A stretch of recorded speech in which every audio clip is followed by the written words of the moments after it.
Poisonrana.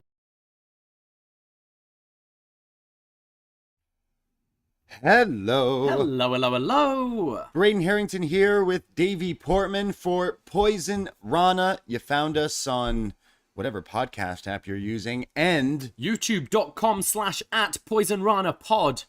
Hello, everyone. hello, YouTube world, podcaster world. Maybe you're listening to this. Maybe you're in the YouTube chat.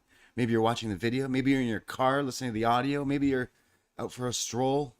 Maybe you're hungover after WrestleMania weekend and just comatose in bed, just listening to us talk wrestling. Yeah. We're surviving a WrestleMania weekend, a hangover for the ages for sure. And just happy wrestling, everyone. Just happy that we got to just do it. What a weekend. Yeah. We made it through. It's Yeah. good. Where should we start? Yeah, we got a lot to talk about today. So this is why a little impromptu Monday after Mania podcast, just covering a bit of all the stuff that we watched and some crazy news in the world of wrestling. Seems like quite possibly the biggest news ever involving WWE coming out the same weekend as WrestleMania and all this stuff. So just pretty crazy. We'll put our business suits on. We'll get our suits and ties on and give our legit business analysis. I'd rather just talk about Shane McMahon's quads, to be honest. I want to talk about the Cinnamon Toast Crunch guy. Yeah, exactly. Or Vince McMahon's mustache. Yes. Or that time KO had to eat the Snickers in the post thing. We'll talk about it all. We'll jump into everything from this past weekend. We're talking about we're a little hungover. That is because we hosted a WrestleMania watch party in Toronto for 2 nights. 2 nights. And it was a journey. It was stressful. It was, but it was great. Like Saturday, where our bar is, it was a little chaotic because Hamilton, obviously really popular show, is on at the theatre immediately opposite us, and so we're busy until like 7 p.m. because people are coming for their pre-theatre rush. Right. And wrestling fans are dedicated and want to make sure they get a good spot and stuff. So we had people showing up like way before we'd even set up, like 4 or 5 p.m. We're then trying to create like extra screens. The sound was broken outside, so we're trying to fix that. I'm running back and forth trying to fix audio. Yeah. People coming up to us being like, "Oh, can I buy a ticket yet? Can I buy a ticket yet?" Some people who we tell it'll be outside, and then will tell us it's cold outside. I'm like, "Yep, that's I told you." Yeah. So Saturday was a bit chaotic, but once everything got going and kind of smoothed out, I think people had a good time. But then yesterday we kind of learnt from the previous night, and yesterday was so smooth sailing, and definitely got to sit down and enjoy watching WrestleMania Night 2 a bit more. We had a friend Graham sorted us out with an awesome projector, so that looked great. On a huge screen. Shout out to anyone listening who was like there or involved whatsoever, because we've been doing these things, these bar events, and we did a Dynamite after party. We've done watch parties before and tailgates and stuff like that, and this one was like a bit of a bigger bar because it's WrestleMania. People want somewhere to go and watch it, and like trying to do all this stuff can really be, like we said, stressful trying to make things work. It's like, okay, well, great, the audio now isn't working here, and then people get upset, and then you try to move them. Well, now I'm sitting in front of a TV that's smaller. I know, but also like walk-in people, like, we've been sold out, so it's like we're trying to give our actual ticketed people the proper seats, and then letting if we do have more room, and then and then like the walk-ins and stuff. So trying to, again, we're like running events here, like trying to figure out, like you had a whole floor plan and trying to seat people and trying to make people happy. And, then we got people like our lovely friend Steve, who's like, "Oh, hey, Davey, I know that you're running around doing a million things." No, he didn't even say that. No. I need ketchup. And you told him to F off. So shout out, Steve. He could learn some manners, I think. Big Tom, who helps us out throw these things as well, but he comes through in the clinch, just having a fun time. And like you said, our friend Graham, who just happened to do this kind of stuff for a living, jumped in. And Sunday, I feel like if we had Saturday run as smooth as Sunday, it would have been perfect. Yeah, but like we're learning on the fly. And I think everyone, once they were settled in on Saturday, had a good time. But Sunday was so much smoother, so much fun. Outside was a little warmer. Like the outside patio, which we had it on with the sound, looked really cool, I thought. And some of our walk-ins actually really enjoyed hanging out there. I was like, I've got space for you inside. And I'm like, I'm good. I've got a fire going. I've got my own personal screen. I'm good. Like, it was lit. Yeah. Literally, because we had like the inside of the bars, and there's TV screens, and like you said, we had a projector, and we had music going beforehand, wrestling themes, green light, all that stuff. And then we had like different areas of the bar that you could like watch different parts with different, that one half of the bar's over here with the screens, one's over here with the screens. And then you said we had a whole outside enclosed patio with like little fires with the TV and the audio blasting, and like people were just chilling and having a good time. And that's literally what we set out to do. It's like, hey, no one else is doing this. Why shouldn't there be a party where people get together and watch wrestling and have fun? And that was our goal. That was simply it. If we can, make a few bucks, sure. We took a lot of the money that we knew we would make into buying like replica titles, and shout out Tom, the replica king, and we had people getting their own titles. Yeah, as well. It was just a whole like wrestling party. You made like trivia sheets and games that people could fill out at the table. We did raffles, and like people were buying raffle tickets. We didn't do the length of Cody's entrance. We realized it would have been a little bit chaotic. Too hard. People just wanted to watch it. Yeah. So yeah. The staff were fantastic as well. They were saying what a nice crowd wrestling fans are, and it's true. Like, we're different from your boxing crowd, your UFC crowd. We're polite, we're fun.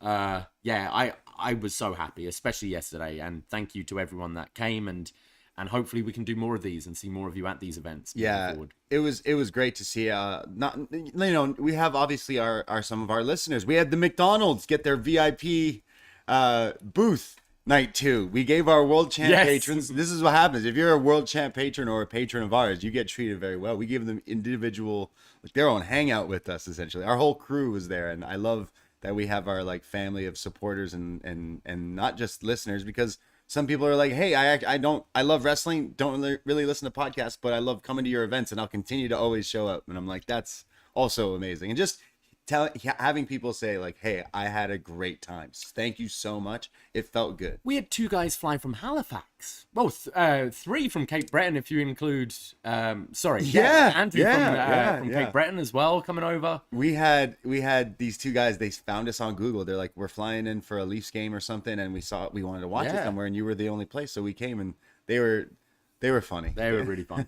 We just had a lot of fun, and for anyone listening, maybe this is your first time listening and you found us at the bar, like, we'll definitely be doing more. We were teasing the Forbidden Pour weekend happening later in June, so look out for more things, definitely. But we had a fun time. Shout out April, working the door. Oh, April was great. Yeah, shout out the wrestling pins. I think I might sell them online because people are loving them. So looking forward to trying some things out like that. But just it was so much fun, and we got to watch WrestleMania. We did with friends and getting lit. Your Poisonrana menu, the drinks were very was popular. A hit, man. I mean, as soon as I was telling people like, hey, you order from this and you get a free raffle ticket, people were like, can I cancel my order? I wanna bang a bomb instead. I'll have a banger bomb. Yeah, which we had a banger bomb for the Sheamus match, didn't we? We had like 13 of them ordered to our table. Yeah. I was like, 1, 2, 3, fuck. You were like, how many more? Just keep bringing them. We'll pay. Eric Marcotte made the trip from Sudbury. He crashed on our couch this weekend, and he loved the KOD. I don't know. Remember what was in that shot? That's Chambord and Frangelico. It's like a PB&J. Yeah, it was amazing. I'm pretty sure he ordered like 12 of them last night. So shout out Eric as well, who's on a bus back to Sudbury right now as we speak. It was just wild watching wrestling with people and doing the drinks. Check out our socials. We'll post the menu and post some pictures of the event and some videos and stuff like that. But honestly, it was a blast. So anyone involved, anyone who came by, thank you. It was a blast, and we can't wait to do more Poison parties. We love to party, and I was feeling the hangover a bit more yesterday than today, but I was still today. I think your body then just gets used to it, right? We were both just, man, that first night it was stressful, and I was just nerve chugging the beer. I'm only ever like that kind of like, England World Cup semis and finals when I'm nervous and I just keep looking down and my beer's gone because I'm running around. Our lovely friend Emil, he has a full Guinness in front of him, and I'm going, is that mine? And he's like, no, I ordered this one. It's like, cool, I'll order you one. This is mine. I need this right now. Yeah, Emil's a great sweetie too. Look, we have people coming from Denmark for this party. See, this party was lit. Yeah, it was a blast, and these things are so cool. Wrestling is something that you should be like. I know we all have our viewing habits of probably watching by ourselves most of the time, or with friends, or whatever. But having it with like a giant group, it's like you're at the event. WrestleMania especially, you want to make it feel special. Yeah. And I had such a great time, and hopefully Gabby's will let us do it again sometime. Yeah, well, all the bars want us now. Yeah.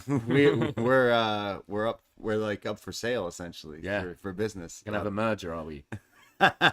Yeah, we should do it. A Gabs Poisonrana merger.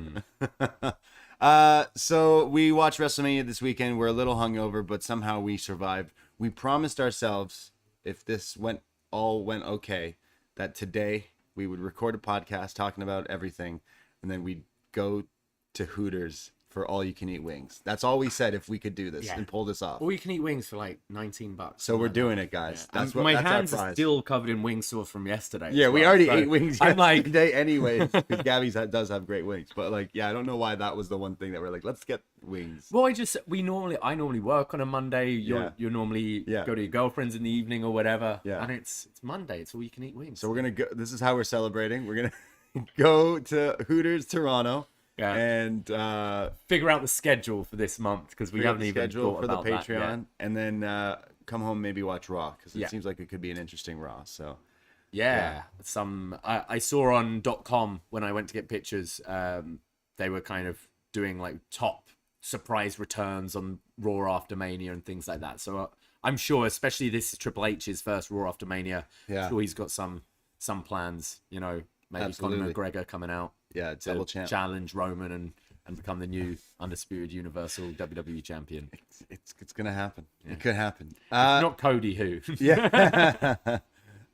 So we'll would also check out. Sorry, you should check out our Stand and Deliver review over on the Post Wrestling feed. Our post show from Stand and Deliver. That's why Saturday was crazy for us. We watched NXT at 1 p.m. Eastern time, recorded a show right after, and then ran to the bar to set up for WrestleMania. So it was really long and stuff. But go check out that review, because Stand and Deliver was pretty great. There was a lot of great wrestling this weekend. Like, are we wrestled out yet? There was. I mean, my plan was to kind of watch some more of the indie shows, but this whole weekend's been so busy with stuff that I didn't really get to watch as much as I'd have liked to. But I did catch that Ring of Honor show, and I cherry picked some other things, like the triple threat lucha match from the Mark Hitchcock Memorial, Ibushi Speedball. There's still quite a few things I'd like to watch, but whereas previous WrestleMania weekends, I think WWE hasn't really been quite, cutting it, where my interest has been down. So therefore I'm more kind of hungry for, back in the days, the Ring of Honor Supercard and that kind of thing. This year, I was excited about a bunch of the matches on both nights of WrestleMania, as well as Stand and Deliver. So I was kind of cool with just the WWE stuff this year, to be honest. Yeah, it was strong enough that it made it almost bigger and stronger cards that made you maybe not so much care about some of the other stuff, which I still did. I checked out a lot of the wrestling this weekend. We could go maybe talk about kind of in order of the weekend, how it went, because I know Thursday night there was wrestling going on. Like, I came home from work and I was like, oh yeah, there's like stuff going on. So I checked out some of the Fight Pass thing was awesome. Like, how much money just for it's like $8 you get like a whole like weekend of stuff, right? So that was pretty sweet. I watched DDT Goes Hollywood. Oh yeah, which I would highly recommend people checking out. Was there offensive stuff? Yes. Was there also like ridiculous stuff? Yes. But there was also some really good wrestling. The main event was awesome. Takeshita was great. But I think Chris Brooks and Yoshihiko, Heiko? Yeah. Is that the doll? Yeah. Right. They may have stole the weekend. Like destroyer spot. They may have stole the weekend with that match. Just saying. So that was pretty fun. There was a lot of ass eating. Okay. As well in another match, if you're into that kind of stuff, butt stuff. But that was pretty fun. Then there was Ring of Honor, like you said. We watched a bit of that. Yeah, Ring of Honor I thought was good. I don't know if it completely hit for me. I thought Mark Briscoe, especially losing to Samoa Joe, was weird. Just a mistake. Yeah. I don't think Joe necessarily needs the title. I think it would have been a good moment. Like seeing like his kids there and stuff, like crying because he didn't win. Come on. Yeah. It's the TV title. It's not like it's even your world championship. I didn't see why you couldn't just put this title on Mark Briscoe. That felt bizarre, yeah. That was odd. And the main event I thought was good, but I can't say I was completely invested into it. And again, I think a lot of people were expecting Eddie to win. I kind of feel the next time he has a big sort of championship match, it should be his time. But I don't know what's going on with Eddie. Like I don't know how much is work and a shoot. Like he's on the mic after saying, look, you give MJF 30 fucking minutes every week. I can take 5 minutes. And he's like, oh, I'm off. Okay, whatever. Peace. You're like, oh, he did sound like genuinely kind of pissed. Yeah, that's weird. We've heard this a lot with him. The ladder match was kind of clusterfucky. Fun, but a bit of a cluster. And I mean, that spot, man. Dante. Poor Dante Martin. Poor Top Flight. Again, another injury, but this time to Dante. That was the injury talked around the video shared around the weekend a lot, with this destroyer off a ladder in the ring to the outside of stacked tables, and we had a few people over, and we all just went, did his foot just go the other way? Wait, which way is his knee pointing? Which way is his toes pointing? Foot. Oh. And we just shrieked, and hope he's okay. Rest up. But that's these crazy matches. They keep doing these. Yeah, I'm surprised we haven't had this happen more. Yeah, like these spots in these ladder matches, they keep on trying to top themselves. And then we had Shane topping that at WrestleMania. Yeah, we did. Injuries, but yeah. But then Vikingo Commander was excellent. Oh man, that was crazy. Ring of Honor. Yeah, we had a buddy over. He saw the Vikingo Kenny match and was like, okay, I need to see this guy again. So he was excited, and we and him were watching this on our couch, just screaming like at some of the crazy spots. Yeah, we love our Commander, we love our Vikingo. That was pretty cool. What else was on that show? There was some other stuff. It was okay. Athena Yuka. Yeah. Was it? Was okay. Yeah, I can't say I thought on paper the show looked excellent. It wasn't bad, but I can't say at the end of the whole weekend, it's not one of the things I'm talking the most about. Agreed. Yeah, I would say the same thing. I still enjoyed it. Still really good, but definitely like kind of not as big of as a Ring of Honor. They said it was like the biggest ROH gate technically because it's now owned by AEW and stuff. But I'd still absolutely sing that 5-man North American title match. Their praises from Stand and Deliver. Oh, I thought that was one of the best things this weekend. Anything else that you watch? We just threw on Speedball and Kota Ibushi, which I watched a few days ago as well. That was pretty cool. Really quick match though. Yeah, but that's the gimmick of Bloodsport, right? Yeah. I watched a bit else of Bloodsport actually. I watched the whole thing. I love Killer Kelly. Okay. Seeing her back because she needs to be. I know she's in Impact, right? Is she back with Impact? Is she with them again now? She shouldn't be. I'm not sure. She's someone I'm surprised didn't work in WWE. Like I mean, she was there briefly, but. Yeah, I think she's very good. Supporting the only Portuguese wrestler I know, but I genuinely think she's awesome. So she should show up somewhere. What the blood sport streak of Barnett is over because he lost. Oh, okay. That was all right. That was pretty fun as well. I enjoyed Bloodsport. It's an interesting gimmick. I wouldn't be able to watch that all the time. For fun, I used to work at Fight Network. I used to watch Pancrase, where it was similar, right? Like it's real, but there's like wrestling aspect things to it. I forget how that one worked, but so it's like the gimmick. Pancrase real, but it's wrestling rules, is it? Yeah, I'm trying to remember. Whereas this is like fake, but UFC like, rules. It's the shoot. Yeah, it's like you know who's winning. It's predetermined, but we're gonna fuck each other up. Yeah, it's still fun. Yeah, I love it. It's pretty cool. And then I checked out Kota Ibushi versus Janela, which was bonkers. That spot where both of their heads went flying through like a door or something. I hope Joey's doing okay. Kota Ibushi, like he's working injured apparently this weekend. Like, are we seeing him showing up anytime soon somewhere? Because like obviously he's in there with the DDT crew working with GCW and his whole history with DDT. Because when he came out to face Speedball, he had Nakazawa with him. So instantly I'm like, well, obviously the DDT link there, but Kenny, like, is this a purposely a tease? I think Ibushi's such an interesting person though, where, I mean, we've seen him, working for New Japan without a contract before. I wouldn't be surprised if he, I think we'll absolutely see him in AEW at some point. Yeah. I can see him being the kind of guy that won't actually sign with them or anywhere though. He'll just be doing these one shots everywhere.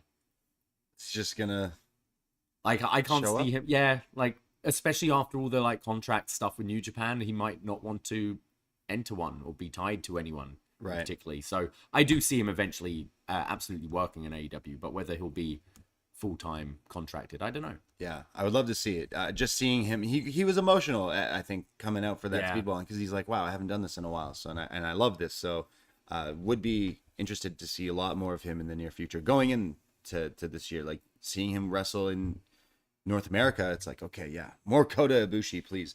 Something else we just watched, the Triple Threat Hitchcock Memorial Show.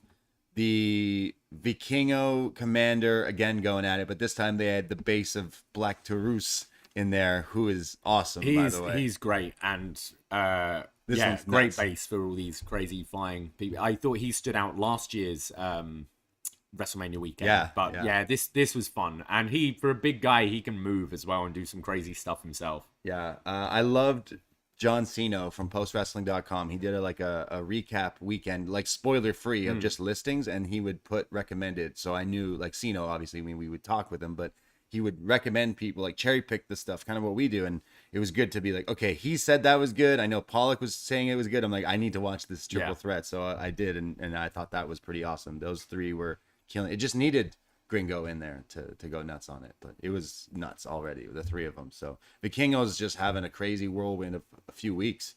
Went from like not a lot of people being who's this guy, to now being like, okay, I know who this guy is now, and he's incredible. What else? I'm trying to think. I think that was it then. We watched That's NXT. everything I've seen. Yeah, we've talked about NXT. You can hear our Stand and Deliver review over at the Post Wrestling feed. Watch the video on YouTube or the audio by subscribing to Post. Yeah, go look at postwrestling.com, because like being part of this crew is awesome. But John Away and everyone involved, like, we hustle hard and do so much fun. So it's pretty cool. But we selfishly, because we were busy, we haven't checked out some of the stuff. But some of the stuff I know I'll be probably watching like after Raw tonight or tomorrow or something.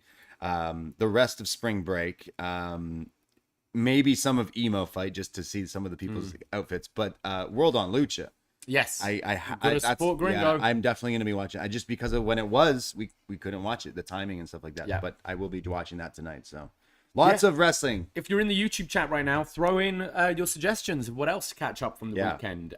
We do have some people in the room right now talking about GYV, the schism being no more. Pour one out and stuff. But maybe we can talk about the news after our WrestleMania chat. Yeah, let's go into some WrestleMania. We should start with the main event, the granddaddy of them all. Yeah, so we watched this at Gabby's Toronto downtown. We had a whole bar getting hyped for some wrestling, so it felt like we were there. Yeah, in SoFi. Absolutely. And you know what? Is it like early to say that was this one of the best WrestleManias of all time?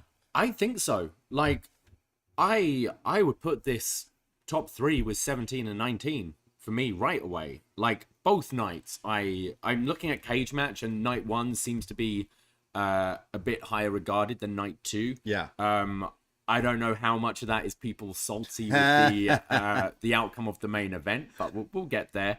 But I thought this whole 2-night event was awesome.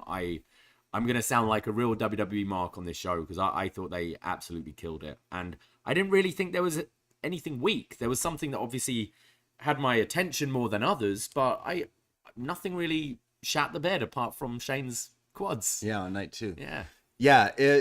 WWE's definitely stepped up. I think the storytelling can be so good for certain storylines, like for certain matches that were been hyped up. Clearly, the Bloodline storyline and anything involving that is like number 1. But you look at some of the other matches hyped for this weekend, they didn't really do a good job. When I tried watching hype for Rhea Charlotte, it's like, okay, we know the match is going to be awesome, but what is this build is just a little backwards. The same with Bianca and Asuka. The best thing they did for Bianca and Asuka was the video package they put last week, which kind of completely ignored about its Asuka dribbles blue. Yeah. And it was just, Asuka had the longest undefeated streak in WWE history.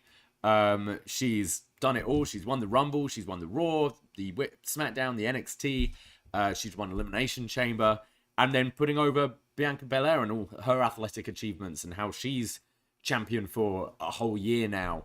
That was the story. Yeah. And they did it great in this video package. But yeah, just the TV didn't really reflect that. Yeah. So like going into it, there were some stories I just didn't care. I didn't care about Austin Theory and John Cena. I didn't care about that storyline. But there's a few other things that like genuinely got me hyped for a lot of the matches this weekend, and that's why I think everyone was like, okay, is this Triple H's first WrestleMania that he like? I guess did, because this is I would consider that. So, I think so. That's probably why I've been more positive into WWE and why I think this was a pretty good show. Should we go through each match and kind of quickly give some thoughts? Yeah.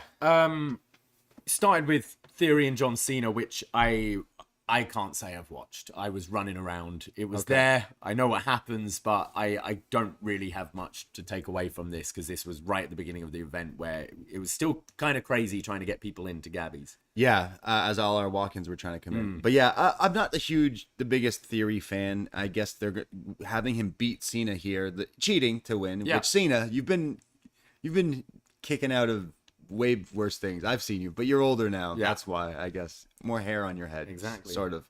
More and less at the same time. Yeah. Yeah. My girlfriend's working at the door and she goes, "That's John Cena? That's what he looks like right now? I thought John Cena was bald." I'm like, I think he doesn't know that either. Yeah. He's got the hair, but then there's not hair. Yeah, A-Town down. It makes sense. Like, if he loses, he's another one of the guys who loses to Cena. I think Theory absolutely had to win. Yeah. And I think he's going to have some sort of big angle or promo or something tonight. Yeah, gloating true. about that. Yeah, definitely using this to be like, I did what a lot of other people could not do, beat John Cena, and on top of that, beat him at WrestleMania is, I guess, a big thing. So maybe using this could help build his actual character and stuff. I have hope for him, but I just really didn't care about this match. Yeah, that's perfectly fair. And I felt like Cena was just there, wasn't doing too much. Yeah, I mean, it did feel weird. This, like, he was only on TV once, I think, in this build and stuff. Yeah. But I imagine he'll pop up every now and then like this. Right. Is he filming anything? He's in a lot of commercials. Peacemaker's having a second season. Oh, okay. I think so. Possibly that. I never watched it, actually. I heard it was good. started it and really enjoyed it and then just forgot. Yeah. Yeah. That fatal 4-way tag match, though, that followed was actually, not really for anything and kind of a let's get all these guys on the card kind of match. Much prefer this to a Battle Royal. But this was so much fun, Yeah. I thought. And obviously you've got incredible people like Street Profits and Chad Gable and the Viking Raiders in there. But I thought actually Braun kind of came with his working boots on and he knows the criticism about, when he's saying about high flyers and all that kind of thing. So I thought it was a kind of a wink and a nod when he climbed to the top rope for a big splash here. But the most impressive thing here was Chad Gable. That suplex. Hitting the suplex with the Chaos Theory, is it? Yeah, like the German, rolling German thing. On Braun. That was awesome. And in a funny sort of way, I thought took away from when Lesnar finally suplexed Omos the night 2. Because this was like Chad, little shorty G, hitting it to the Monster Among Men. I thought it was really fun.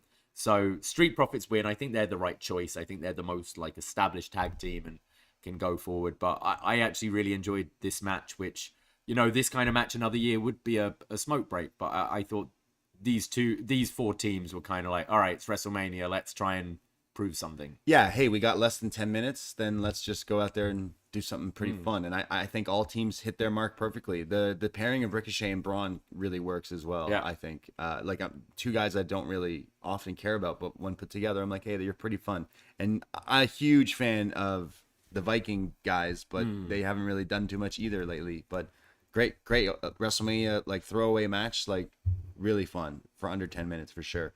Then we had the Shawn Michaels WrestleMania entrance. Oh yeah. From Logan Paul.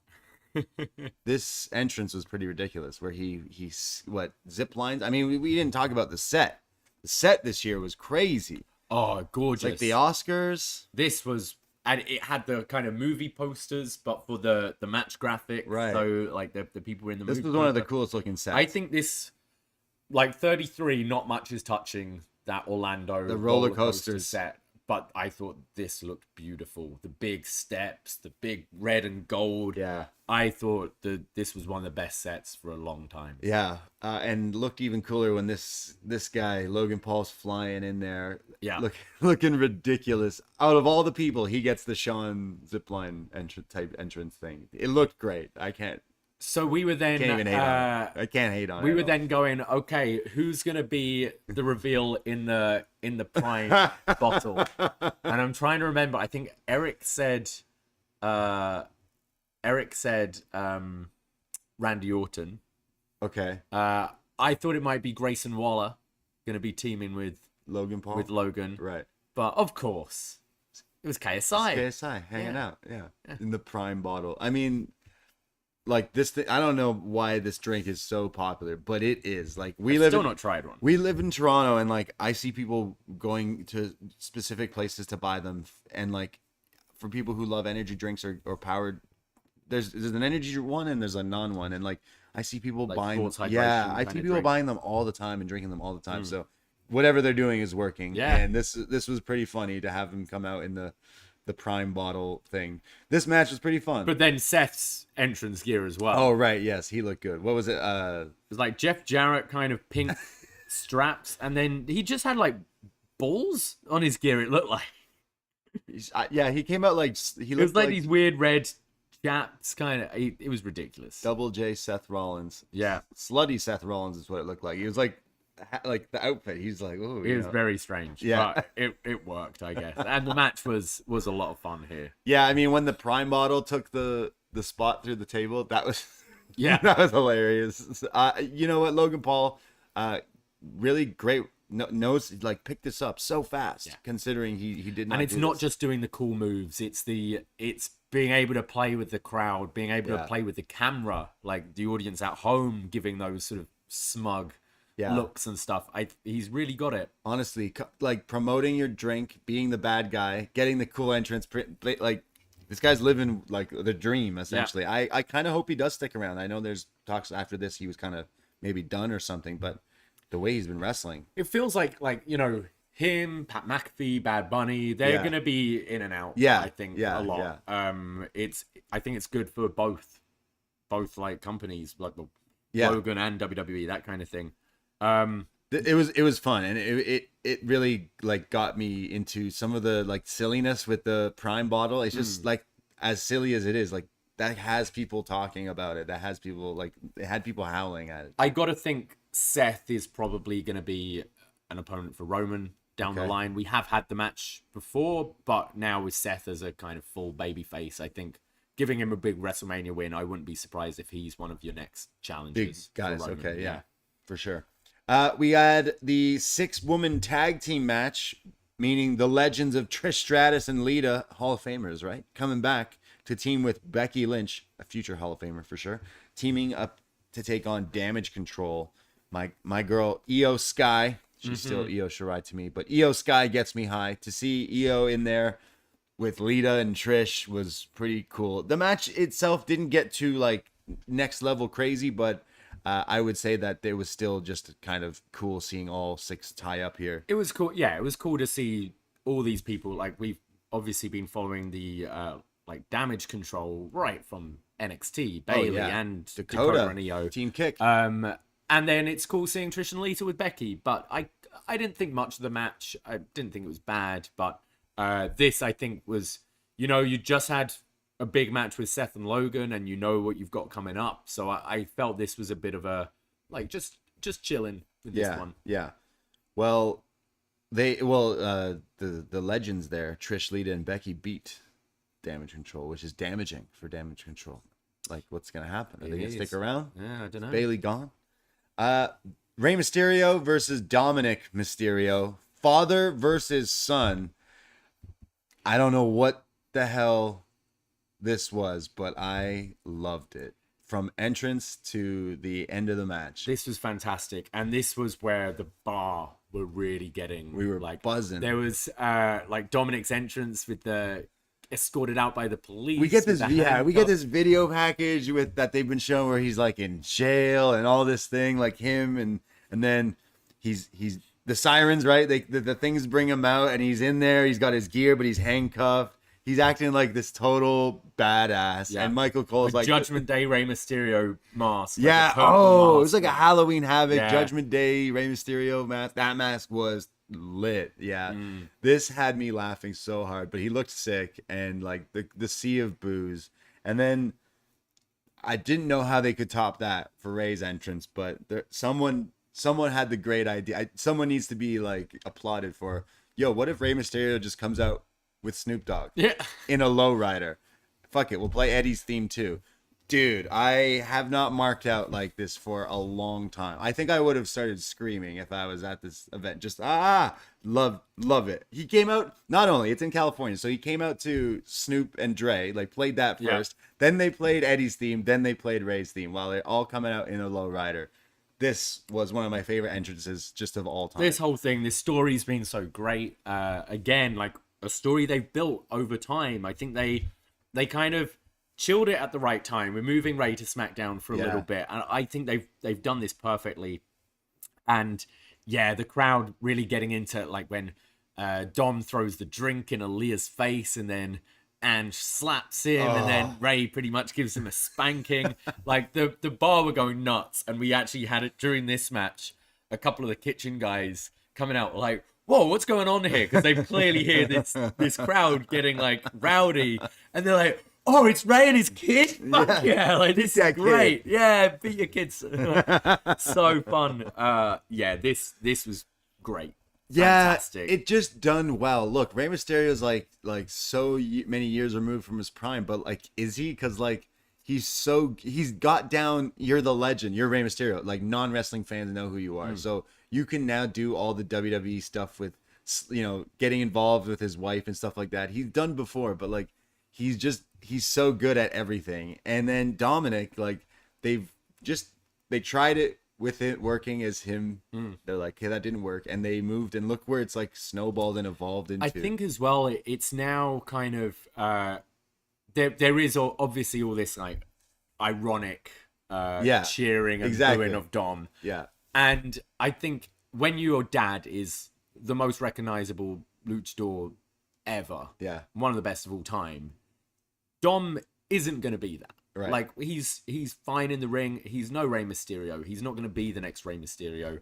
But doing this whole thing, moving him to Judgment Day, having this feud with his dad, it's going to have him stand out on his own. Yeah. And I think it's really worked, and I thought the match was so much fun. I think he looked good. He did. Easily his best match. Yeah. Like obviously, right? Like he looked good. He held in there with Rey Mysterio, who still can go. So I think down the line, once Dom and Rhea break up, right, we need that match. Yeah, that'll be the big, like, you need to make that for next year's Mania. That could be next year's Mania, or like SummerSlam if they want to.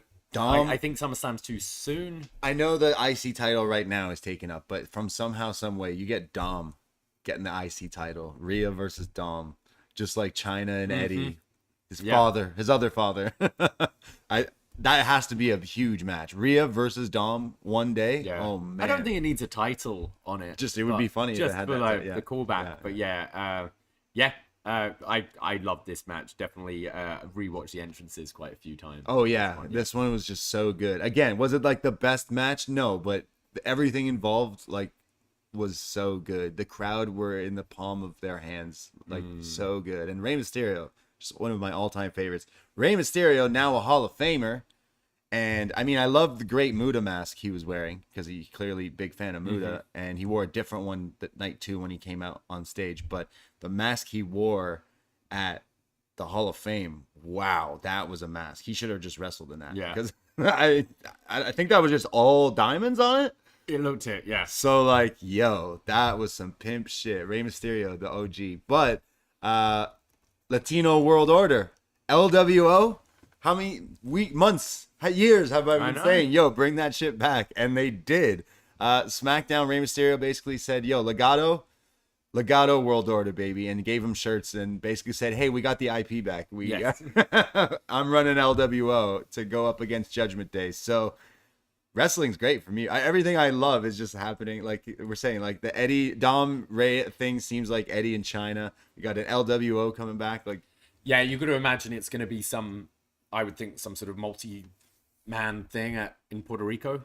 yeah. So Bad Bunny got involved. He was doing the Spanish call, which again was super lit. But I think it's Ray and Bad Bunny versus, Priest or sorry, Dom. Ray, Bad Bunny, and Santos versus Dom, Priest, and Finn. I don't know. Could Where we do do that. that. You could Somehow, do that, some way. yeah. Yeah, that would be the big thing. But Bad Bunny wrestling again for sure. Bad Bunny, baby. Bad Bunny coming out in the LW. That's why they're like that visual with him wearing that. Oh man, that would be pretty sweet. But yeah, honestly, great WrestleMania moment and match from Rey Mysterio and Dom. It's just like had everyone hype. And are we crazy? Are we alone on this? Because we just I don't loved think it. so. Yeah. I don't think so. I think most people love this. Well, Judgment Day didn't get a dub with Rey Mysterio here, but they next went to Rhea Ripley, the Royal Rumble winner this year, taking on Charlotte in a WrestleMania rematch that definitely delivered and blew their last encounter out of the water. Charlotte's a weird one because there are some people she just doesn't really have good chemistry with, and can, like, I think she's great, but she doesn't gel with everyone. Rhea is someone she absolutely gels with. I think maybe the fact that they're both kind of the same height and build, and I really enjoyed their first WrestleMania match, but it was weird because it was in front of no one and stuff. This felt right, and now Rhea's character, like, way more established who she is. Charlotte kind of a bit weird in this babyface role, but this was one of the ones where we went, story kind of sucks, but the match is going to be good, and this really delivered. Yeah, these two proven that they do have some chemistry. They did have something left that they wanted to, like a story that they wanted to tell that they maybe didn't feel like they got to do without a crowd, right? Like, yeah, I feel like anyone who wrestled on that show, you need to pull it back because it's just anyone in that era, really, like not just that show, but empty arena. But yeah, Rhea and Charlotte was great. I am a Charlotte fan. Just lately, the stories just haven't been making sense, right? Like you said, her wrestling is still what's good to me. She's big match John. She's big match Charlotte. Like, she's like pretty much like John Cena. When you know it's a pay-per-view and she's got a match, it'll probably be really good. That like suplex dumping her on the German face. Yeah, I mean, Rhea and her were German suplexing each other back and forth, but there's one specific one is like the overhead. Maybe watching WrestleMania 19 like we were doing last week or so, because this one, it looked like her nose was broken, like on the bridge of it or something. I don't think it was, but like, man, that was nasty. And then winning the title the way she won the NXT title with the Avalanche. Yeah, that was pretty cool. No, this match was great. We actually rewatched it. Yeah, this was one of the best matches of the. There's a lot of contenders, I think, on these two nights. But this was up to this point, I'd say the best match on this show. Yeah, like in ring, the match was great, and I am so happy. Rhea is just a character that they're sitting on gold with Rhea Ripley. Like, as soon as you're someone like a Charlotte, or you're right now, Bianca also is a huge thing, right? And the big match would eventually be those two at a WrestleMania. But right now, that there's probably a reason they're keeping that for a different time. But like, Rhea is popular. Like, the crowd reactions, I'm sure the merch stuff, like, she just is a star, and I'm happy that she won. And great moment. And we followed her when she didn't have any of these tattoos. When she looked like Charlotte in NXT before she went all goth and spooky and emo. But now we love her for it, and she's definitely, like, this match. Yeah, I really loved it. One of the best WrestleMania women's title matches, I think. Possibly. There's been some contenders the last few years, like Becky Bianca, Sasha Bianca, and this one, definitely. Yeah, for sure. Then we went to our next match, which was Pat McAfee and The Miz. So The Miz is hosting, and Snoop. With Snoop, right? there. Snoop was in and out of the show all through both nights. And then Pat just comes back and beats Miz. Michael Cole's losing his mind. Yeah, Michael Cole's happy. Pat McAfee was here. So Pat McAfee's busy doing football stuff? I think so, yeah. Yeah, but he's still... Yeah, this was fun, and it needed something like this between the Women's Championship and the tag title match. Absolutely. Just to, break things up, a bit of fun. The crowd loved Pat. Miz is always great in that kind of host role. Right. get the shit beaten out of him. Yeah, beat him up. So this was pretty fun. Yeah, I never have a problem seeing the Miz get beat up. Yeah. Good, wholesome family content. Then it's the main event of night one, and we all, I'm speaking for all wrestling fans, I'm sorry, but we were all hoping this got the main event slot. No disrespect to Rhea and Charlotte. They went out there and proved, hey, we could have main evented. Like a main event. We could have main evented too. All the respect to them. It needed to be this. Yeah, it needed to be the story that's just been going on for like forever with the Usos being part of the bloodline, with Sami Zayn, their former now friend, and his old friend Kevin now teaming with him. Like the story, the video package has just been great. First time since WrestleMania 1 that a tag match has main evented. Damn, I didn't even think of that. Which is pretty cool. Really? I can't think of any other tag match at WrestleMania that was main event. Yeah, you're probably right. And like all four of these guys deserve that. Like the Usos have been incredible for so long now. The fact that last year was their first WrestleMania match is ridiculous. Yeah. And obviously we all love Kevin and Sami, and Kevin's had 2 WrestleMania main events now, which is crazy. Back Sami to back. Absolutely deserves it. Again, like our friend Kevin, who was with us yesterday, said like he hasn't been following these guys as long as other people haven't been following them since the Indies and all that, but they've done such a good job in NXT and on the main roster of letting us know that history. And then finally, years, like they signed, 2014? Something like that? Sami was before him, 2012. 2013, all these years, and finally coming to this moment. I know people were going, oh, it should have been Sami and Roman at Mania. After watching this, I am so happy they went this route. They gave Sami his kind of Montreal moment. Yeah. And this being the main event here, it makes it feel like they could have killed it earlier in the card. But coming on last, it feels that extra bit more special. Sami and Kevin in their matching gear with the PWG gorilla on it and stuff. Usos in their white, so fresh as well. Oh, I mean, sorry. Technically, the Usos got played out by Lil Uzi Vert. Yep. which a few people in the bar we were watching were like, who the fuck is this guy? What is this? But a few people were like, oh, he's a popular artist. Like my brother, who I've now gotten back into wrestling, he was watching at home with some buddies in Whippy, and he texted me, Lil Uzi, and I'm like, of all like the celebrity thing, I wouldn't get excited at that, but like some kids did. Yeah. So, but the Usos coming out with Lil Uzi Vert, and then the white matching gear, like the white We the One shirt with the pants, the boot, like that fit was so clean. The Usos looked like main event players here, and you said it. You like digging on WrestleManias and the Usos. They've really not had any WrestleMania moments. They fought Boogs and Nakamura last year. That was last year, but think of the years they've been in the company. They were pre-shows so many times. Like even this is a credit to, and this did start kind of before Triple H, but a lot with Triple H making these titles mean something. Not just your main title, but the tag titles haven't been on WrestleMania some years. They've been bumped to pre-show or not at all. Wow, yeah, and now you're main eventing it. It feels like these titles are important and mean something.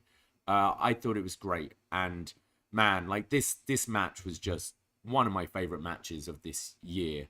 One of my favorite WrestleMania matches. One of my favorite WrestleMania matches. Easily. We watched it yesterday just before night 2 because we were like, let's just watch this again. And then I turned to you guys, I'm like, I'm tearing up here, and they're like, oh no, I'm crying too. Yeah. Like this, just the way this was shot as well. Obviously, these 4 guys are incredible wrestlers. The story, especially between Jay and Sami, has been so good. And then when you're getting towards the end and finally it's happening and Sami hits those 3 haluva kicks, just waiting, the close-up on his face, looking what he needs to do. It wasn't, I'm sorry, I love you, but it kind of was as well. Him picking him up of the first one, it's like, I got to do this again. I'm going to do it again. And then just seeing I think before the match even started, I think Owens is just like laughing because he's like, "This is they shared a moment with each other. Look where we've come from, and now we're doing this." And all the high school gyms, bingo hall. I mean, I've seen them both on the Indies way before, and it's like so crazy, man. In California as well, the home of PWG, where they've made that name. They really sell like Michael Cole in commentary when they were making their entrance together. Like almost tearing up, hugging each other nonstop. Like, I could only imagine, man, not just doing it by yourself, but doing it with your friend. Like, that's just a moments for you guys, right? But they were pushing, like, look at these two. Like, these aren't like your typical superstars. These are like the blue collar, the hard workers. These guys fought tooth and nail for their lives, their families' lives, and depended on only themselves to get here. Like, Michael Cole really set that, like, you know, you got Kevin Owens wrestling in a shirt and this homeless guy is partner Sami Zayn. So it's like, I got what they were like trying to say, that like they're the everyman, right? It's kind of similar to some stories like Mankind or Daniel Bryan, right? So like you got like so invested, like, yo, these guys have, how many, you know, floors did they sleep on or car rides did they have to get to finally do that? And it's like, okay, fuck, they're here. This is so great. And then the match delivered. Like, it had so many great spots. All you needed to do was to get how many people? Almost 80,000 people to just beat up Sami for a while. Tag back. It was simple, but oh man, it's so good. And the last like 10 minutes was just a non-stop cinema. Super kicks everywhere. Super kick party on KO for sure, right? I love it. Can be overdone, but when it's deserved, it gets me going. When all four, like, they've been having this war, they get back, and it's like standing opposite each other. The ref there is like, whatever, lads, have at it. And you get the hockey fight in the middle. So good. Like, just pure goosebumps with this match. And then when you're seeing like Sami's wife crying in the crowd, and Kevin and Sami just tearing up, like, you can't. I'm tearing up again now. I fucking love this, and this is why I love pro wrestling, when it's done like this. And as much as I love, you know, I love AEW, and there's so many like great in-ring matches. There's something really special about having everything come together. Great story, great performers who you care about, their character-wise and personally. Like, you want to see like the people, like Kevin Steen, Rami, like, do it, like the people. Exactly. And then you've got it in this incredibly like full stadium, almost 80,000 people, beautiful set, great like cinematography with this match as well. It all came together and was, it blew me away. Yeah, honestly, this main event match was awesome. I'd go really high on it. Definite match of the year contender. WrestleMania moment, like right there for Sami and Kevin winning the match. Usos losing this crazy streak that they've been on as well with these titles, both titles. Sami and Kevin both holding up the titles. Like, this is WWE. They needed this again. Like, we all know the last time two friends ended a WrestleMania, and that's been erased from memories, essentially, you know. So it's like we got that with a whole new generation of two guys that we watched and clawed, the people's champions. How long do you see them holding this for?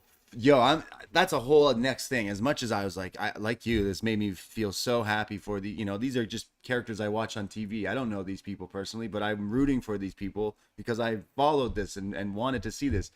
The match delivered. It was amazing. But now I'm like, yo, they're bringing tag team wrestling back now. The way they treated it. I think if you're not having Roman on every PLE, I think you can absolutely main event with these two. Yeah, these guys, Street Profits, Viking Raiders, FTR, Edge and Christian in Toronto. That's my Edge's last match. SummerSlam, or something like that. Yeah. Ladder War, Edge and Christian. Yeah. I mean, I think you can do the ladder match with the Usos down the line as well. I'm getting excited thinking of all these matches. I think you can also have some like makeshift teams perhaps going up against them as well. But imagine Sami and KO didn't stay.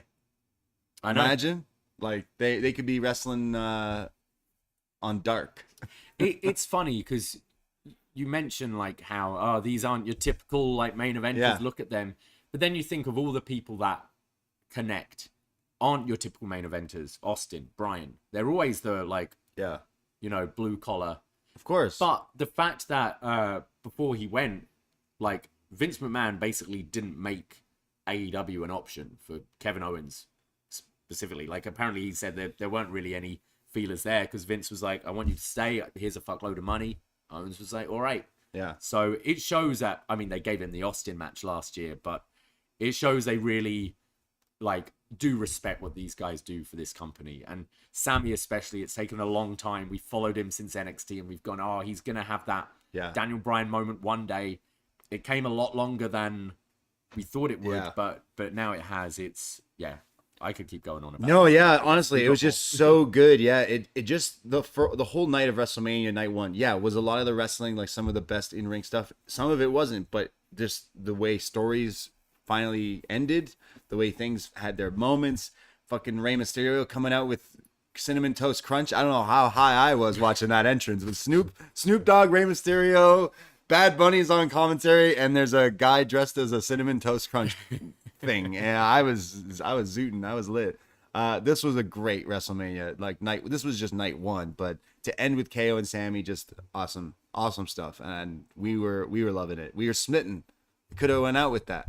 Yeah. And there was a whole night too. Whole night too. So we picked ourselves up Sunday morning, probably Sunday afternoon, let's be real. And then we rewatched some of it because we were like, oh, we have to watch this back. And then we went to the bar again, set up, and watched night 2, which I didn't like as much as night 1, but you know what? I still really loved this show too. Like looking at this card, let's start off with Brock Lesnar versus Omos. You know, Brock, if I'm not closing the show, I'm the first one, so I can get the hell on out of here. And actually, everyone's always going to be hyped for the first match. Right. And I think this is a match you put later in the card. People might choose to go have their smoke break, toilet break, go to the bar, look at merch, something like that. I think it was pretty smart starting with this, because then you're like, all right, I'm kind of pumped. Let's see Brock pick this guy up. And that's all I wanted. And that's pretty much what it was. Yeah, they wrestled around for a little bit, but I would say I thought Omos looked better than Okay. we've seen him before. He wasn't as like lumbering as he can be, and I actually thought these two, for what it was actually pretty fun. And then we eventually got that F5 spot at the end, which is all you wanted. It didn't go too long. I was perfectly fine with this. yeah, everyone just wanted to see the F5, so we got it. It looked great. And did Brock leave Brock's last WWE match? Did he leave his boots in the ring? Yeah, I don't know. I Yeah, he'll be back. He's definitely being back now. The UFC WWE merge, yeah, absolutely. We'll talk about that. We promise. Then we went to the women's WrestleMania tag showcase, kind of similar to the one that we had on the night 1, but this time with the women tag team. Ronda, Shayna teaming up, the MMA ladies going up against Liv Morgan and Raquel Rodriguez, Chelsea Green and Sonya Deville, the Karens, right? And the Shotzi Black Hearts Foundation. What do they call themselves? The Black Hearts. Like that, yeah. Their logo and their entrance was really cool. I will say the team of Natty and Shotzi, I'm sold. One of my new favorite teams for sure, just on the entrance and look alone. But this one didn't quite hit as the night 1 WrestleMania. But you know what? There was some still fun stuff. Yeah, this was probably the bottom for me of the 2 nights. I assume with it was Ronda Shayna. Maybe not to some fans, but like I've totally given up. I don't really care, and I guess this is as good as anything. Yeah, like have the tag. Well, then we went to a match everyone was looking forward to: big meaty men slapping meat, big lads wrestling, triple threat for the IC title: Gunther versus Sheamus and Drew McIntyre. Yeah, this one we got the banger bombs all lined up off our wrestling menu, where we had the Irish drop bombs and the things. Yeah, Jameson, Bailey's, Guinness. Yeah, they were fantastic, and we had a lot of them. We wanted to do the Scotch Jägermeister. I think Irish. the banger bomb is way more tasty than Jaeger and Scotch dropped in Guinness. But yeah, Intercontinental Triple Threat: Gunther, Sheamus, and Drew just rocked our socks right off. Yeah, I love this. This was fantastic. It was exactly what we all wanted it to be. Just these guys clubbing the shit out of each other. Some deadly chops. There was different colored chests on each guy. It was wild. I loved the and the Sheamus 10 beats of the barrel into It's like Drew, 28 of them. Keeps going. I thought he was gonna try and do 39. Me too. And that's when this bar picked up, and this SoFi Stadium did as well. Oh yeah.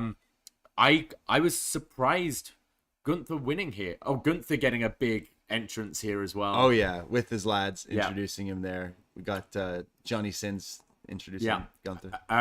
No, I thought this was awesome. And, oh yeah. I think I came around to the idea of the triple threat.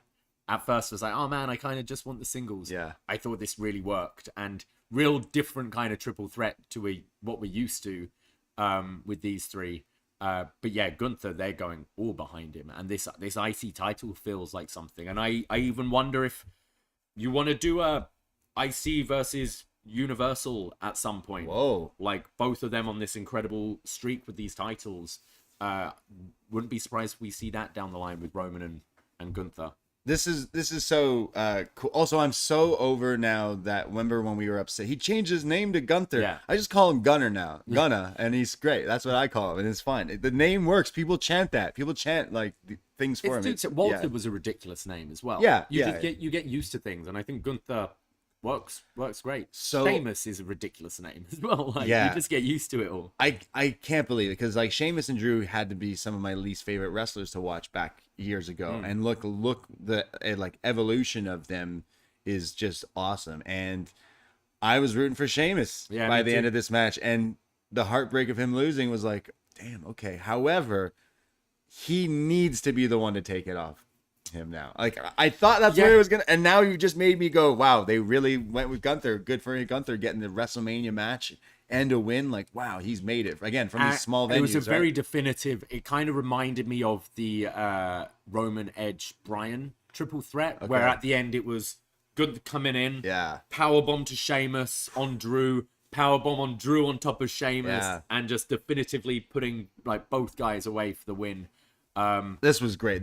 I don't know what my match of the weekend is yet, but this is up there for this on sure. Cage Match is the highest rated match so far with with 9.56 9.46. Yeah, this one was great. And then I think the tag on night 1 9.22, Charlotte Rhea 9.01. So yeah, some real highly rated matches. This one I want to watch back. Yeah, we gotta rewatch this tonight because it's so before Raw, because this one just blew me away. Gunther, man, he's just so good. And you could feel like, oh, we're fans, but you could feel in the bar, right? Oh, this match is now. People were like getting ready. Like, all right, I'm getting into this. Yeah. I remember I was like, I'm not moving from my spot. Yeah. I need to watch this match. And then we had like a bunch of us just getting really into it. Our one boy Bry's from Scotland, so he had his Scotland jersey on, and he was like the only one rooting for Drew. We had an Irish guy. We had a few, Richard, who actually was weird. He was like, "Do you remember me?" I was like, "Oh, your face rings a bell." He was like, "You stayed in the hostel with me when we first moved to Canada." Oh, wow. He's like, "I remember we went on one of the bar crawls, and people were like, oh, what sports you like?" And he said, "I like wrestling." And someone was like, "Oh, wrestling." And then I was like, "No, I love wrestling." And we just started talking. I was like, "Yeah, it's all coming back." That's crazy. And I was walking around, I saw these posters, and I was like, "Yeah, I want to go to this." He's and from Ireland. It's you hosting it. Yeah, so, that's hilarious. So he was obviously Team Sheamus. We had a few Irish. We had some servers as well that were from UK and stuff. So they were like, "Ooh, I like this guy here, this Shamey." And then people know, like, a lot of people in Ireland know who Sheamus is. He looks like even the if king they of don't Ireland. even if they don't like wrestling, he does they always use him really well with like BT Sport when like WWE are in, because he knows his football. But also he used to be a bouncer in Dublin. So I mean, like we've got our friend Big Tom, who kind of knows everyone in the city because he does a lot of security. And Sheamus is kind of the same. So many people are like, oh yeah, he used to be the door at this pub I'd go to and stuff like that. So yeah, like our friend Owen, he was like, "Oh, I know who Sheamus is." Yeah. He was telling me. I was like, "That's pretty crazy."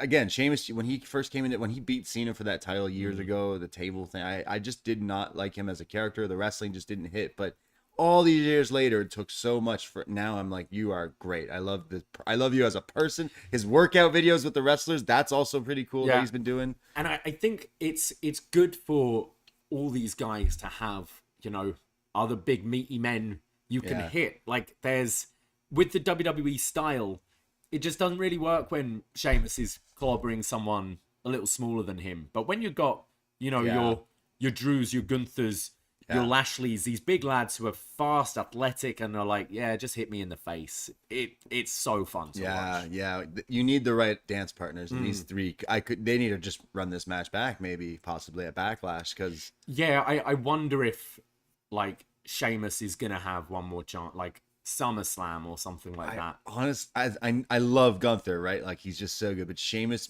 genuinely making me go, this guy needs to beat you. This guy needs to beat you. They've done it right for me as a fan. Like, and they've done a good job of when he eventually wins this IC title, it's gonna mean something. And you're right, it should be against Gunther. Yeah, probably Money in the Bank. Who like no one gave a shit about the IC title like a year or two ago, right. And now it's like, oh man, it's the one title Sheamus hasn't won. We need it. Yeah, good. Like Money in the Bank pay-per-view is in UK, right? Or at London, right? Yep. I mean, close enough to the Sheamus thing they did last time with Drew. True. Yeah. Right. Good point. Yeah. This was great. Probably one of my favorite matches this weekend. Just clubbing each other and chopping each other. Absolutely loved it. We went to the Raw Women's Championship, meaning Bianca taking on Asuka. And this was pretty good too. I love Bianca in this run. Asuka's just one of my all-time favorites. I think everyone was like, okay, just Asuka's getting her retribution here. But what did you think? I was kind of happy they went with Bianca here. Yeah. I think this title reign could go a very long time. And she just keeps on putting on really good matches at WrestleMania. I thought the finish was great. Where, I mean, Asuka's not big, but the like deadlift from the ground up until into the KOD, so impressive. Yeah, that was crazy. Didn't quite reach Bianca's like previous matches, and I think the bar set by Charlotte and Rhea was very high. But I still thought these two had a pretty good match. I was pretty into this. Yeah, I don't think it got to that next level that maybe I think they could have gotten to, because I do think these two are probably some of the best talented performers. But maybe I just had a little too much. Actually, the storyline going into it, like I said earlier, just didn't excite me as much as I probably should have. But the talent is there. I still really liked it. The KOD shot last night was a big hit. The peanut butter one we mentioned. So tasty. Yeah.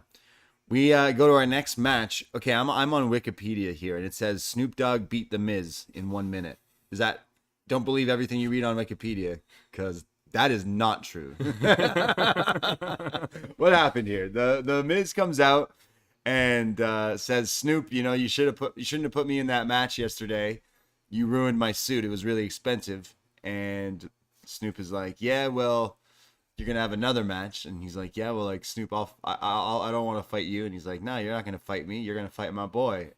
Here comes the money. I was so mad because I said yesterday, I'm like, oh, what should I wear? And then I was running late. I was like, I'm just going to wear what I'm wearing.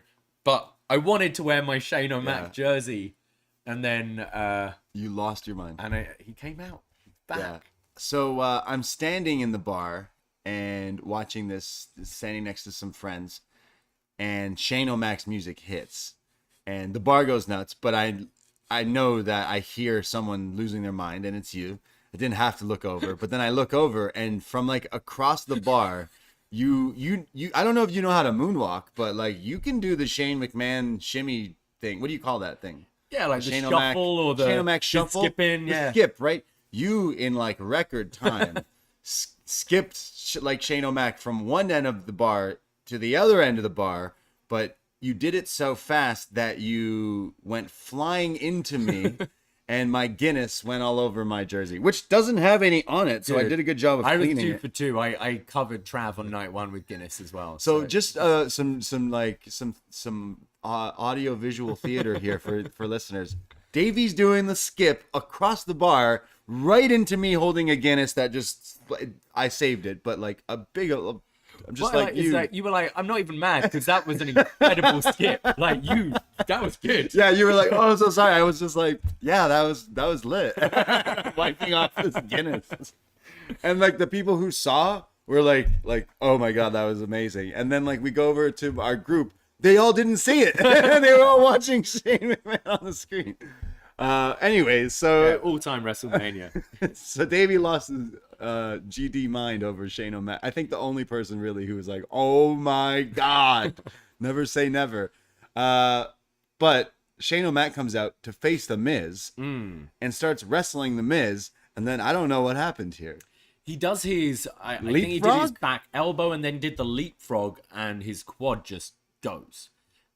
And he drops like a bag of rocks down to the mat, and the crowd, the ref and people are like checking on him, and The does Miz a close up on the Miz. Yeah. So like Shane's not seen again. Oh my God, I'm sorry, and like the guy's okay, but I was dying laughing at this. This was like, oh my God. So like father, like son.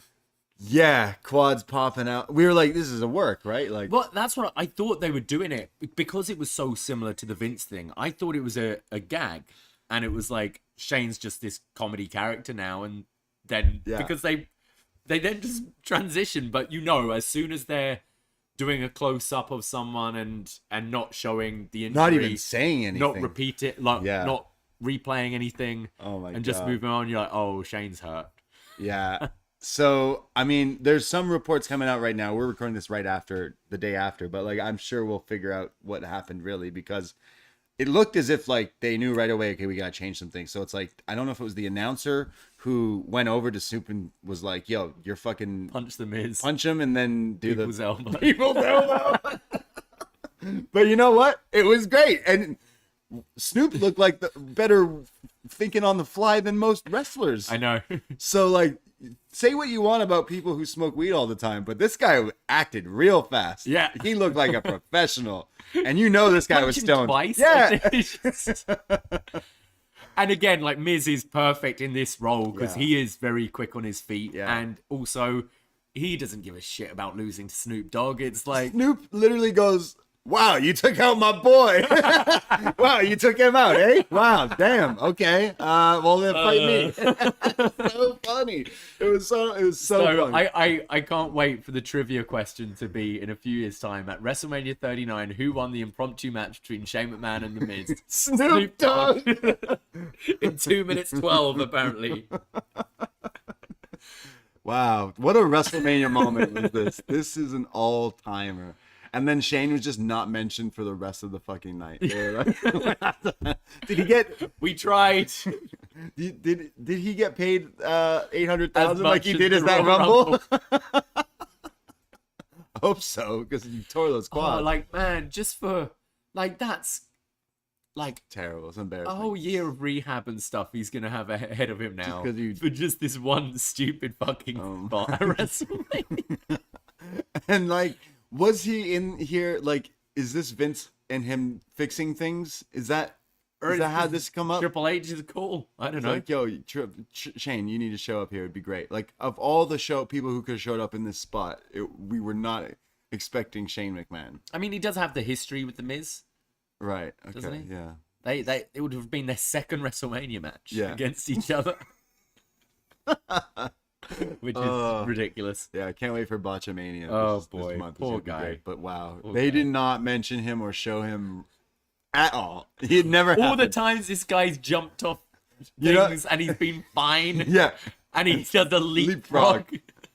This guy's got kendo stick off the stage through tables and he's fine. But he can jump from across the one ring to the other ring with trash cans and shit. But leapfrogs, oh fuck. Dude, that's crazy. I guess all those expensive sneakers he's been buying didn't really help him with his hops. I want him to grow a mustache next. Maybe next year. No, Shane grows a goatee.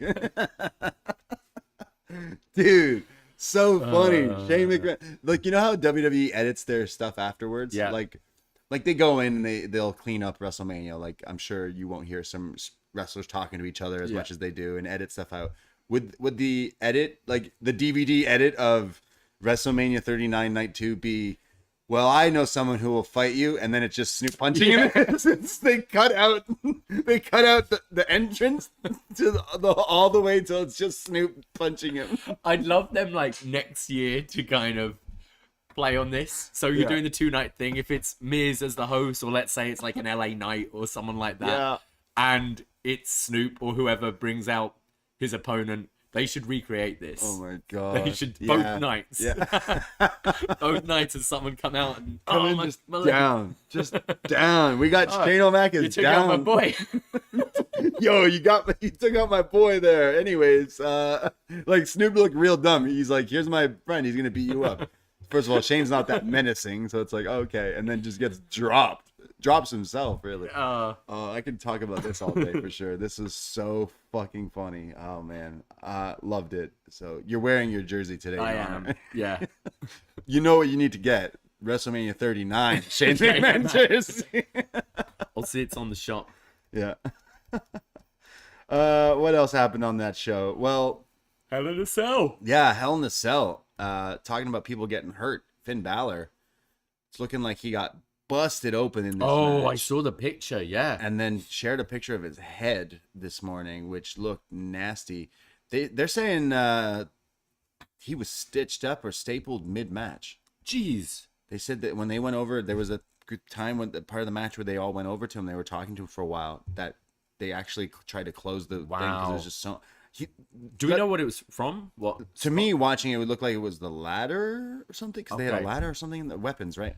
Yeah. This was pretty cool. So Edge and Finn Balor, the Demon Finn Balor, sorry, Brood Edge, whatever that means. With what was the mask he was wearing?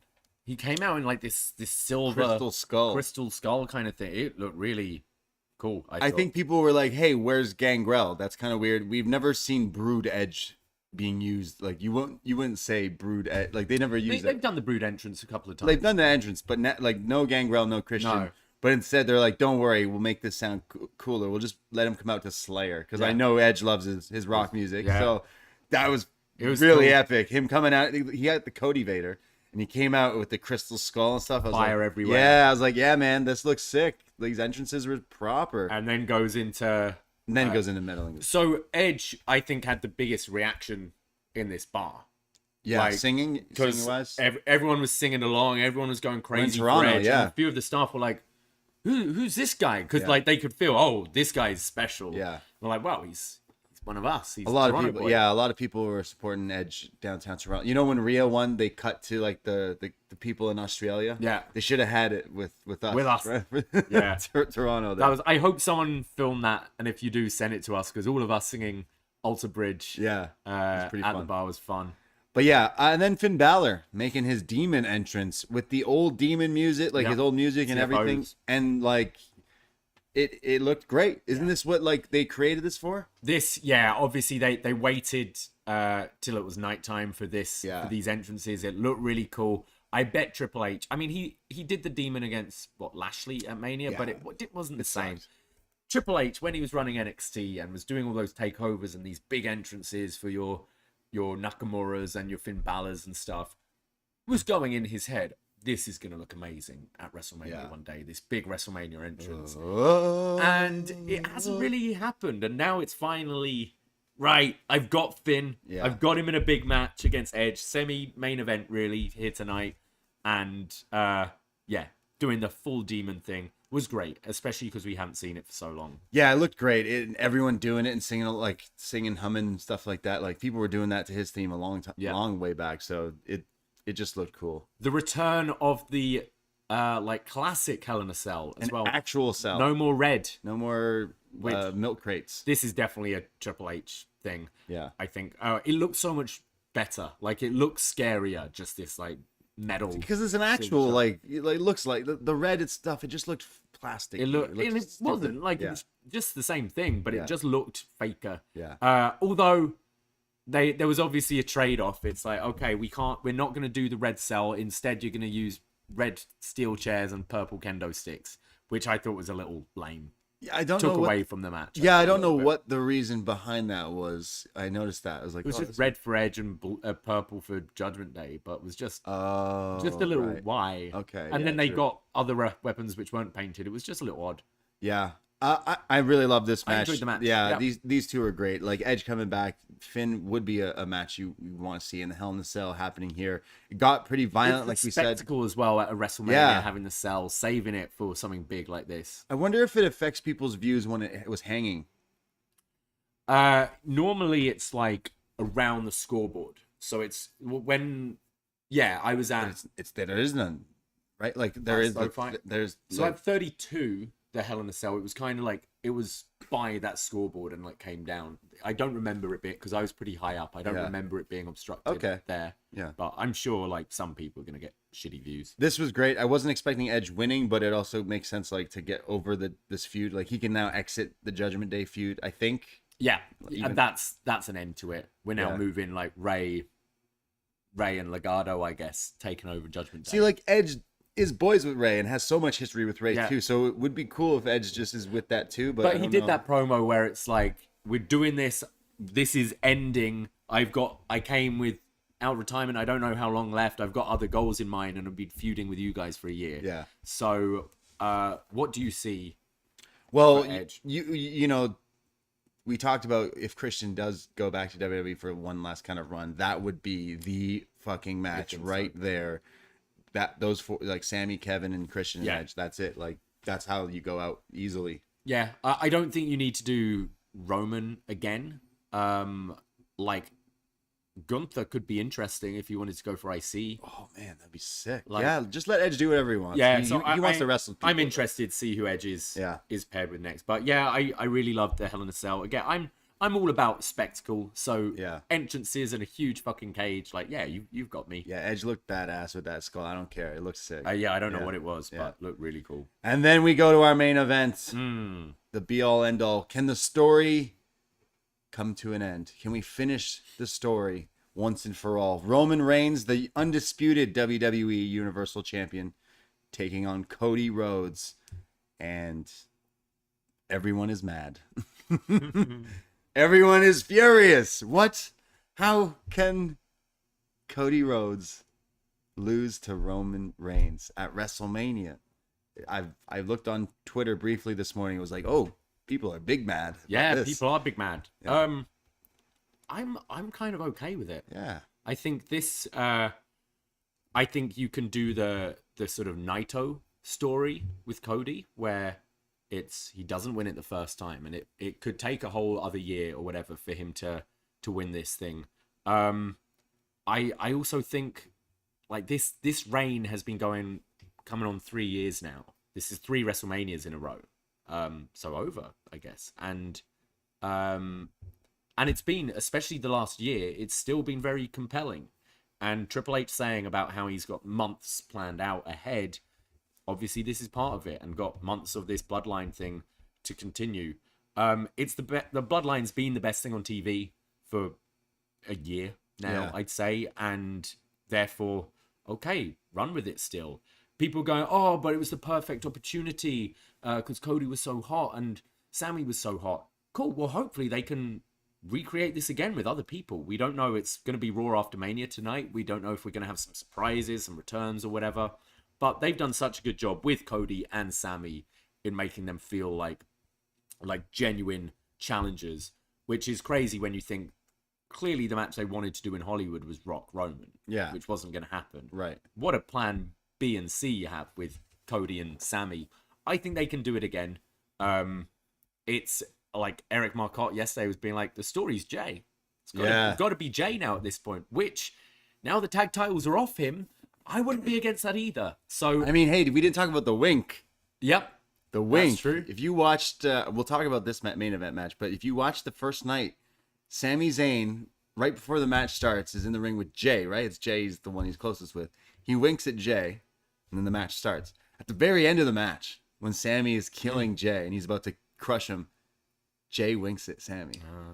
What was the wink about? Yeah. So we're still holding on for Jay being the one to take it from Roman. Yeah, and I just think if this was in the previous regime, like I remember when it was Roman Brock, the 34 one, where apparently Vince on the day it will be, everyone thinks Roman's going to win, so let's just have Brock win. It will be surprising.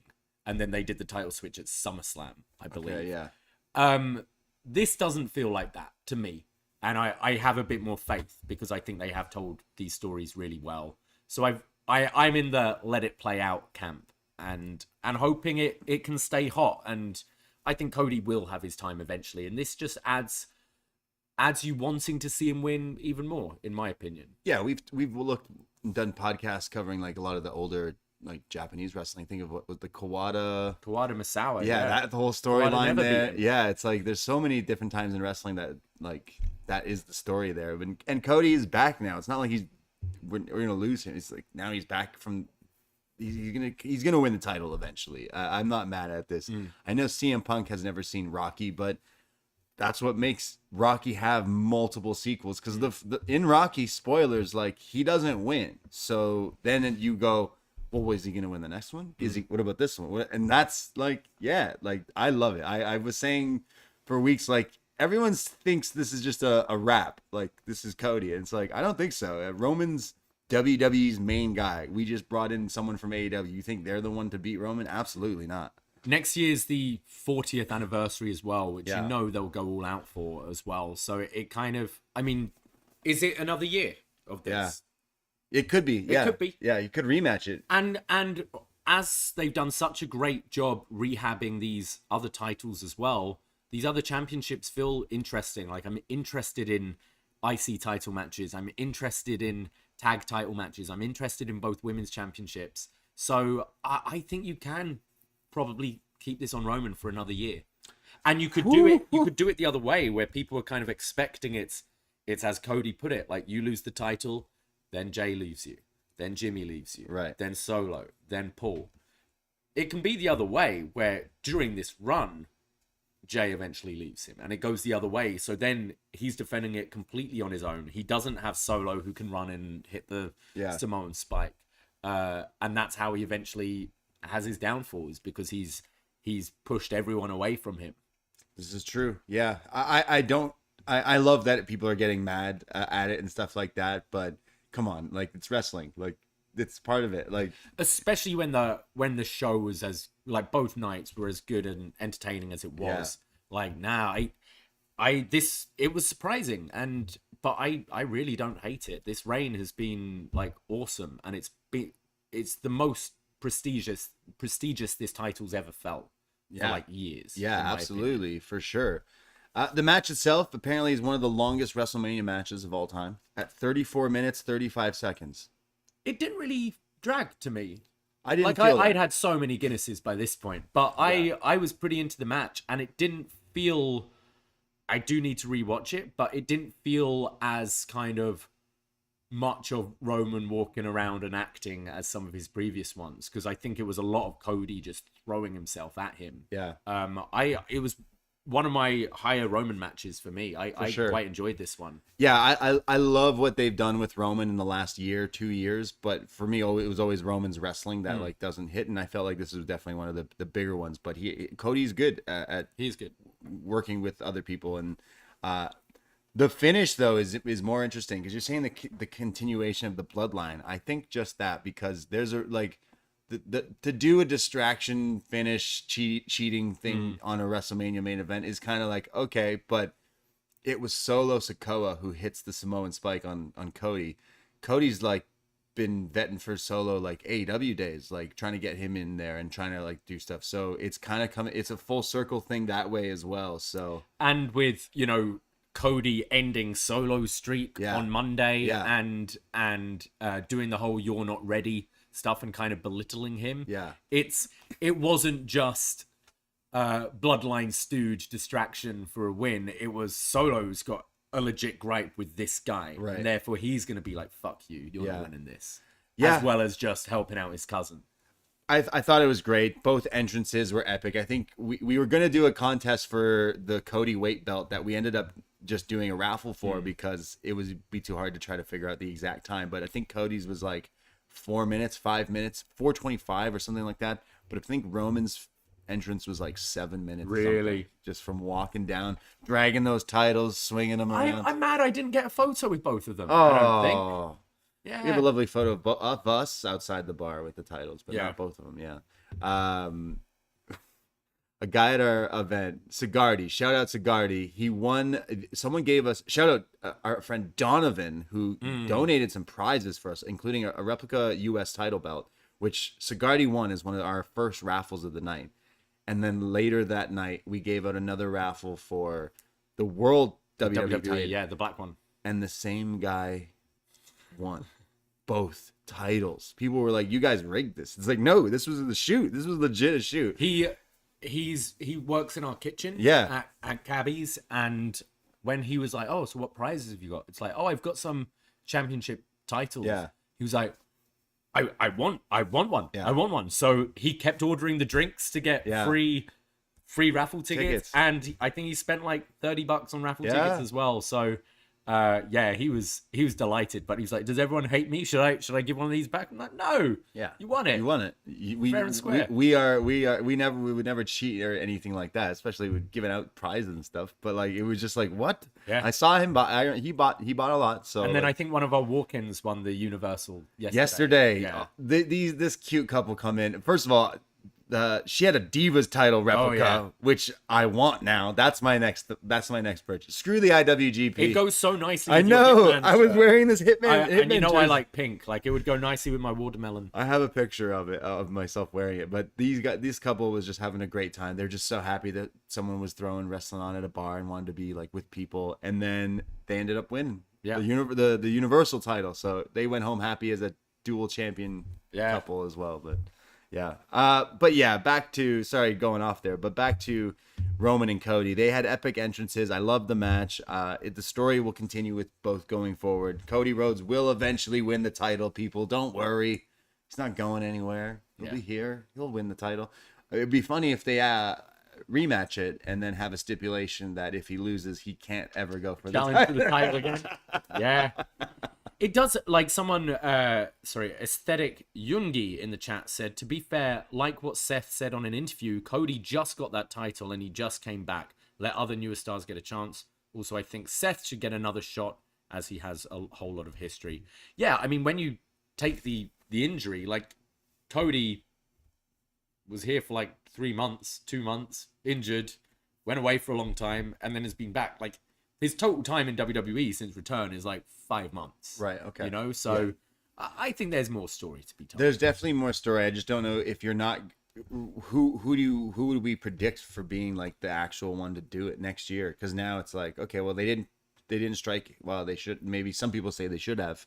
I think you could do Cody at 40 or like rematch it next year. Is like, could you get Jay to a position where that could be a main It's event? possible. I don't know about a WrestleMania main event, but yeah, it's possible. I mean, that is completing the story in a way, because that's the first sort of big feud with Roman in this reign. But yeah, I could expect to see, you know, Cody definitely getting a rematch down the line. I think Gunther Roman, as Surin suggests in the chat, that should be WrestleMania 40, Gunther v Roman. You could do it for all the gold. You know, the IC and the Universal maybe. But yeah, this WrestleMania was awesome. I loved it. I know it's 2 nights and it's like putting it together. I know WWE has with their whole attendance and gate and all this stuff, and I just thought both nights were really entertaining. There was solid wrestling matches and there was solid WrestleMania moments. Like, that is something you can't like, it's, you know, and like I think previous years when we've said, you know what, if they like trim the fat and put it into one night, it would have been a really good show. Whereas this year I'm like, no, that was 2 really good shows. Yeah. Like, I wouldn't want to merge these 2 together, because I was energized by the end. I didn't feel like it was those epic slogs of WrestleManias. Definitely, I'm saying top 3 for me. Wow. And actually, like, in-ring wrestling, it's probably the best one ever. Yeah, there was some just great wrestling, and like, everything was, I was thoroughly sports entertained. Wrestling is back. WWE is back. Yeah. Sort of. Because they're not going anywhere, and they didn't go anywhere, but they're owned by someone else now. Yeah, so that, like, big weekend for the company. Endeavour have bought WWE and are like doing a merger with UFC. Yeah, this is like the biggest WWE story possibly, coming off of a huge successful weekend of 2 nights of WrestleMania in LA. Like, the money they made on just the gate was crazy. I'm sure they made a lot of money on buys and networks and peacocks and pay-per-views. Will they be making more money going back to pay-per-views when they are now owned by the same company who owns UFC? This is nuts. Before going live today, we were watching some of the interviews that Vince McMahon has been going off, and that one interview with NBC, right, or something like that. Yeah, that was pretty interesting, and hearing Vince talk about that and kind of referencing there was other potential people who wanted this. The rumors that every wrestling fan went nuts about. Hey, wait, WWE selling to the Saudis? it sounds like, we were thinking about it, or, we were playing the field. We were letting people know. Like this guy, Ari, is head of Endeavour. Like they've gone back like 20 years, and I don't know. I don't really understand a whole lot of business side of things. But I'd say we knew a sale was going to happen within this next year. I'm happy it's this rather than the Saudis. It kind of makes a lot of sense, and you can have those UFC crossovers if you want. Like that's more. It was interesting because we had like Cormier on NXT and on SmackDown. Yeah. So,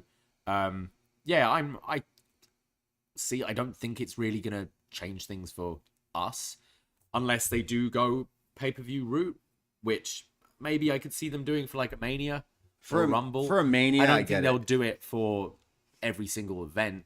But yeah, as long as they keep on putting a product I'm enjoying watching like I am at the moment, I don't really care. Yeah, sorry. Vince McMahon with his mustache in this interview said like, "Hey, I'm still going to be running WWE. I'm back into running WWE, but when it comes to the creative stuff, as he put it, I won't be in the weeds. I won't have anything to do with that." Is what he made it sound like. So what? Yeah, because he said yes and no with creative, and what I kind of understood from his thing is like Triple H will probably talk with him and be like, "Hey, I'm thinking Roman beats Cody." And gives the okay, and there's a discussion. I don't think he's, tearing up the script day of anymore. I don't think he's really bothering what's going on with, Chelsea Green and Adam Pearce and that kind. That's what I see as the weeds. It's like the everyday stuff, and like actually writing these stories out. But I would imagine being the chairman, it's going to be all right. We think this guy's going to beat Roman. Yes or no, or like the thing with Omos, like Brock and Omos, like the different apparent options for Brock there, which Brock turned down a few, and I think it was kind of Vince and Brock that agreed on Omos. Yeah. So as long as it's been like how it's been recently, I don't care. This year has been great. Triple H. We've watched NXT, especially us. We've been doing UpNXT. NXT was like our bread and butter for a long time, and we would sing the praises of Triple H. Someone that people used to love to hate for different reasons, and be like, I hope this guy, CM Punk, I hope this guy never runs the company. It's like, no, actually, this guy loves the company. This guy drinks water all day and knows what to do. This guy, like, I think Triple H running WWE will still be the way things go for the long time. I mean, look at how much business is up. Like, Vince is probably like, okay, you've kind of proved after this weekend, like, of this WrestleMania weekend, like, like I'm saying, this is the most I was hyped for a WrestleMania, and the most that coming after WrestleMania was like, wow, like that was amazing. I felt like a kid at the end of this, even though Cody didn't win, so I'm sure a lot of kids were mad. But like, I felt like, wow, what a great weekend of like, this is, like you said, it reminding me why I'm a huge fan of watching this. This is the first time since like 35 where I was jealous not being there. Definitely. I was like, man, I would have wanted to go this one. But I did find it interesting in that interview as well. It's kind of the most he's like addressed the accusations. Yeah. It was still both interviewer and him kind of dancing around the subject. Yeah. But it's kind of brought up by this interviewer about the like things that have happened in the last year for you. And he basically said like, oh, I've made mistakes both professionally and personally, but I own up to them and try to move on, is kind of his line. So that was as much acknowledgement we've had from him, I think. Yeah, and kind of not talking, definitely dancing around the way he was asked about it, and how, hey, if that all didn't happen, would any of this happen? And he's like, oh no, it would have, which is like, okay. Yeah. And it's like, oh, were you looking to sell it to some other people? And he's kind of like, yeah, I knew that if maybe. I mean, that's been public for a while. That they've been so it's like people. So it's like it is. I totally, as someone who's just started to watch that show Succession, it's like very like that. Like the way he talks and manipulates, and you can't push me out. They're not a bear hug or whatever. But like also, I kind of see like, and don't mistake this for me condoning anything, but like, am I being arrested? Am I being charged with anything? No. Okay, I'm going to run my business then. Thank you. Yeah. Like I can see it I'd be totally okay. He did also say that you'll never see me on TV. You'll never. Mr. McMahon is Mr. dead. McMahon is the character is dead. I guess he got back in that limo or something. But I kind of hope that is the case for at least a while. Like don't use him at all for TV stuff. Like I'm sure like he's an older guy and stuff like that for showing him once in a while or whatever. But like I do not need to see. He's him. also the crazy like 4K 8K TVs now. I can't be seeing that face. He looked like an alien. Oh my or God, something. He terrifying. looked like Gomez from Addams Family, Vincent Price. He's like dyeing his hair and got We've this seen mustache. him gray for decades. I don't think I've ever seen him not gray, and now he's gray. Not like he's dyed his hair, slicked back. He looks like he's that I think you should leave sketch. He's a real piece of shit. Yeah, it's Lives bizarre. for New Year's. I might be wrong as well. I thought one of his weird quirks was like hating facial hair or something like that. Now he's got a might be penciled very mustache and Very looks odd. very. He does the creep. He looks very creepy this way. It's just an odd look. But yeah, there was our business analysis on listen to Pollock and Thurston. yeah. Like, more. Would definitely recommend that, but it is crazy to me, like reading that like UFC has a net worth of 12.1 billion and WWE now like valued at 9.3, and that's a lot more than what people were saying it was worth. And Vince is also in this interview like, yeah, Vince threw out that number a couple of months ago, didn't he? He was he's like, I'm not bitch. selling for under 9. yeah, like fuck off. This is my baby. If this isn't gonna be my independent family company anymore, then like I want my money. So they're gonna be coming up with like a new name for like the overhead of WWE and UFC. It's gonna be a brand new publicly traded company. Right, so crazy. I don't know much about this, but let's get some stock. Let's go.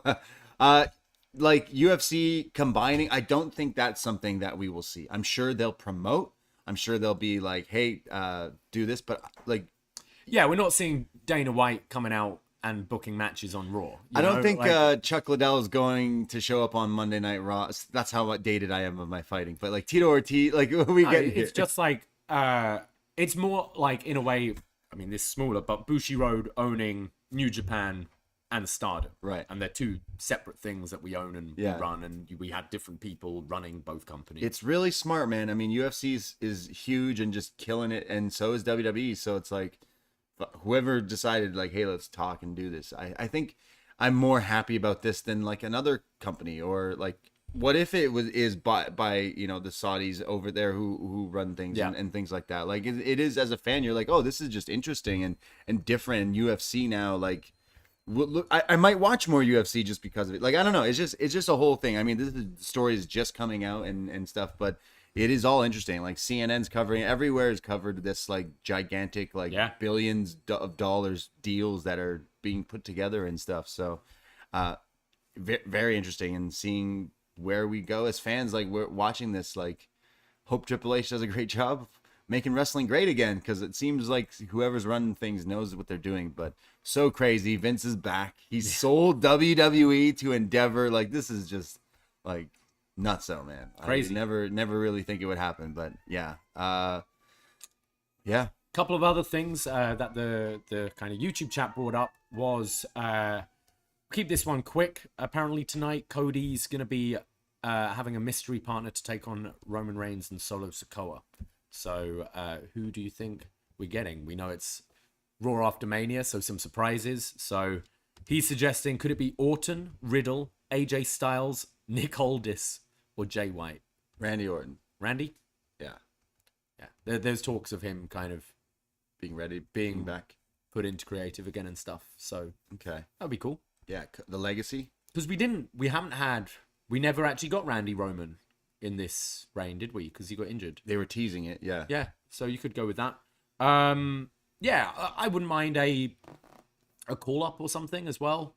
Call up from NXT perhaps, or a surprise. Like, do you see Jay White come in this next week, Raw or SmackDown?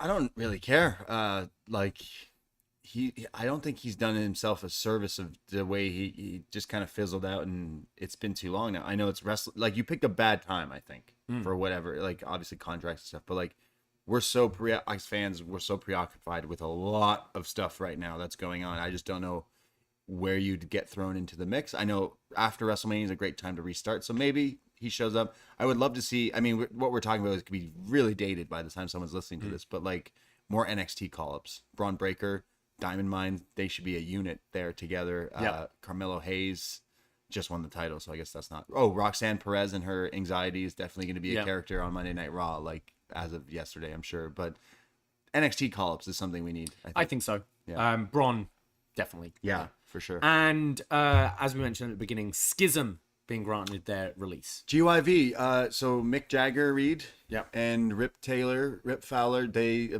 Sean Ross Sapp reported they asked for their releases, and then today I saw Meltzer was saying, yeah, it's been granted. They're gone. So, damn. Yeah, I'm surprised these two never made it up to the main roster.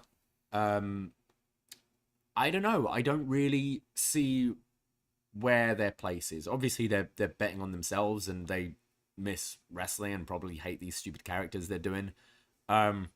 But I don't know. I don't really see them going to AEW. Maybe Impact is the best option for these two. Or Ring of Honor kind of AEW type thing. Like tag teams, they are good, and it sucks that they've been stuck in this crap for a long time. It sounds like they were wanting to leave like a year ago, right? So like they're just guys I knew from seeing some of the indie stuff, and then when were paired as this team, I really thought they were good. And Gibson in that one of the UK tournaments really like they're talented. Made a name for himself through that. Yeah, they're pretty talented guys. So are they like huge big stars? No, but I think if given the opportunity to shine, they could probably be a lot better than some of the other people that we've seen come and go in wrestling. So it did always question me. I'm not saying this is the greatest team ever, but like no, there's some promise there. So these guys are sick of wearing these smiley face buttons and shaving their heads and eyebrows and whatever the hell they made them do. Then like. Go for it, man. Yeah. You can make the same amount of money, if not more, doing like what all these other guys like. Just have them have a conversation with FTR and get some pointers and learn how to get out there. But I think they'll be fine. I mean, does that free up Joe Gacy to move up now, just on his own? Yeah, that team I guess is getting thrown in the. Whether they just do away with it completely or run with Ava with Gacy? Yeah, weird. Anything else? Shall we eat wings? Yeah, we should eat some wings. We owe it to ourselves after this long weekend. But yeah, honestly, this was a great WrestleMania weekend.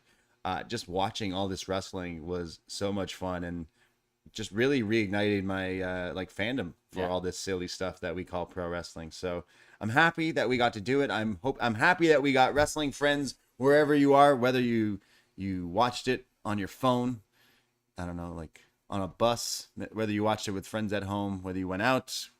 I hope it was fun for everyone. I hope everyone had a good time and a good weekend, and we'll just keep talking and watching wrestling every week. Yeah, I'm going to rewatch the whole thing.